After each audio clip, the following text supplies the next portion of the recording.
Copa America ও euro চ্যাম্পিয়নশিপের পর আগামীকাল সকাল 6:30টায় মাঠে নামতে যাচ্ছে রিয়াল মাদ্রিদ। প্রতিপক্ষ এসি মিলান। ম্যাচটি অনুষ্ঠিত হবে যুক্তরাষ্ট্রের সোল্ডার ফিল্ড স্টেডিয়ামে, যার দর্শক ধারণ ক্ষমতা 61,500। এই ম্যাচে রিয়ালের নতুন ফুটবলার এমবাপ্পের অভিষেক না হলেও অভিষেক হতে পারে ব্রাজিলিয়ান ফুটবলার এন্ড্রিকের।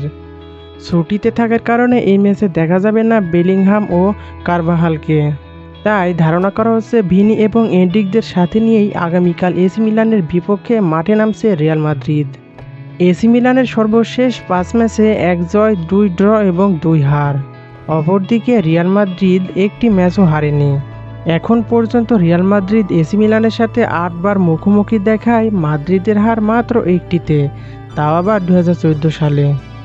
এসি মিলান এবং রিয়াল মাদ্রিদের মধ্যকার সর্বশেষ ম্যাচে রিয়াল মাদ্রিদ 3-2 গোলে জয় পায়। রিয়াল মাদ্রিদ নাকি এসি মিলান, কে জিততে পারে আগামীকালের ম্যাচটি? জানিয়ে দিন কমেন্ট বক্সে। খেলার সকল আপডেট সবার আগে পেতে আমাদের সাথে যুক্ত থাকুন। ধন্যবাদ।